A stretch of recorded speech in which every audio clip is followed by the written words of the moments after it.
قانونا دوغبا یا بزقرمه این مدلیه بچه ها.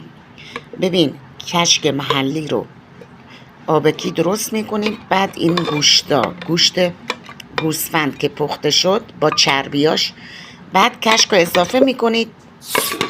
تو ویدیو بلند کاملش توضیح دادم مراحل به مراحل. به این میگن بزقرمه یا دوغبا، یه غذا معروفه.